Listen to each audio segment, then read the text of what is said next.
Le 6 juin 1944, les Alliés débarquent sur les plages de Normandie. L'opération Overlord est en marche. Mais la liberté pour l'Europe de l'Ouest est encore loin. Une fois la tête de pont consolidée, les troupes alliées, dont les Américains, les Britanniques, les Canadiens et les Français libres, commencent à avancer. Leurs regards sont tournés vers Paris, mais également au-delà, vers la Belgique, prisonnière du joug nazi depuis mai 1940. Ce récit, c'est celui d'une libération foudroyante, pleine d'espoir, d'embuscades, de héros et d'anecdotes, une épopée qui allait mener les soldats alliés jusqu'aux portes de l'Allemagne, en passant par Bruxelles, Liège, Bastogne et tant d'autres villes belges. Après le débarquement du 6 juin 1944 en Normandie, les troupes américaines restent plusieurs semaines clouées dans le bocage normand, un enfer de haies, de champs et de villages fortifiés. Ce n'est qu'avec l'opération Cobra, lancée le 25 juillet, que la 3e armée du général Patton perce enfin le front allemand au sud d'Avranches. Cette percée est spectaculaire, les blindés américains foncent à travers la France, contournent Paris par le sud, et traversent la Seine.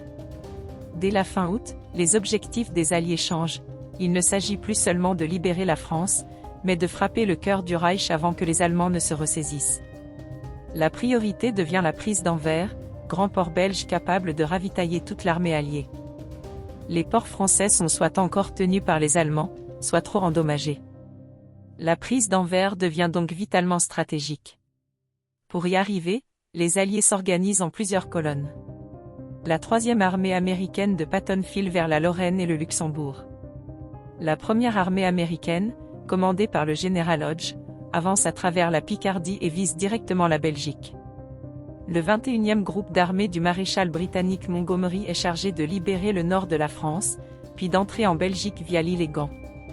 Leur progression est rendue possible par une logistique d'enfer, notamment le célèbre Red Ball Express, un système de convoi de camions roulant jour et nuit pour apporter carburant, munitions et vivres. Mais les Américains souffrent d'un problème, ils vont trop vite. Leur avance est si rapide que les lignes d'approvisionnement peinent à suivre. Les soldats doivent parfois siphonner l'essence des véhicules abandonnés ou capturés.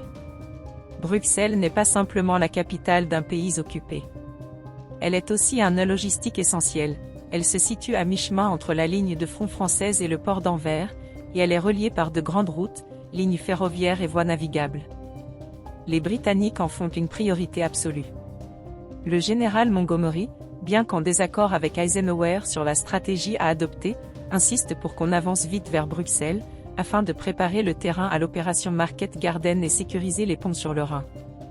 La Garde Armoured Division, unité d'élite britannique, reçoit l'ordre d'atteindre Bruxelles au plus vite. Mais il y a aussi un poids symbolique fort, en libérant Bruxelles, les Alliés veulent démoraliser les Allemands et envoyer un message au monde. Les populations des pays occupés reprennent espoir.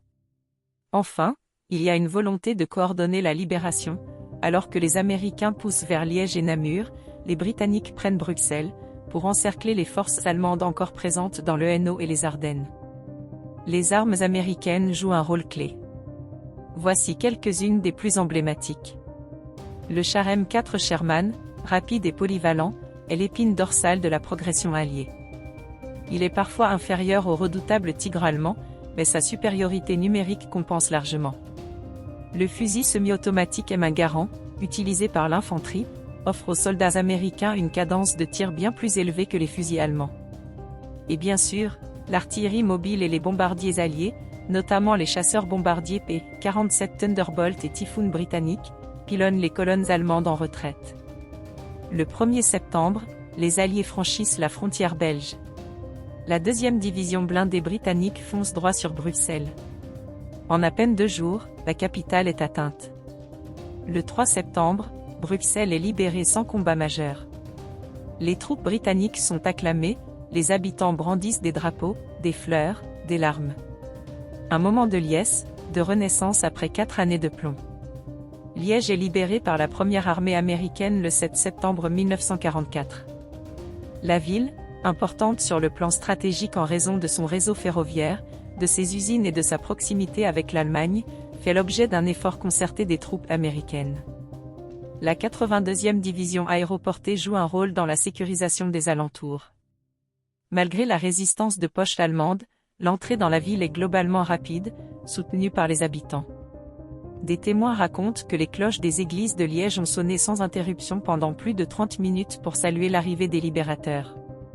Dans les rues, des soldats sont portés en triomphe, des balles sont improvisées et le drapeau belge est hissé à nouveau sur les édifices publics. Namur, Charleroi, Mons tombent les unes après les autres. Le port d'Anvers est capturé intact le 4 septembre par les Canadiens. Mais un problème demeure, l'estuaire de l'Escaut, qui donne accès au port, est toujours contrôlé par les Allemands. Il faudra des semaines de durs combats pour le sécuriser. Les Allemands, eux, sont en pleine débâcle.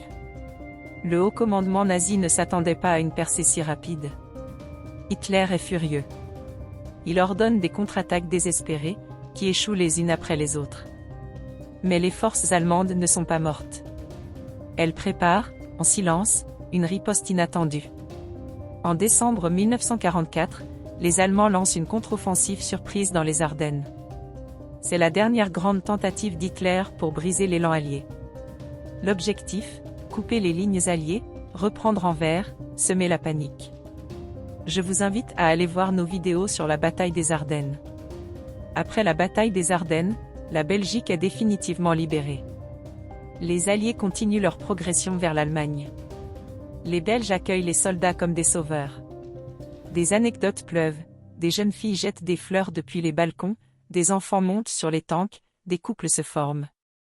Les GIs partagent leurs rations de chocolat, de chewing-gum, découvrent la bière belge et la chaleur d'un peuple enfin libre.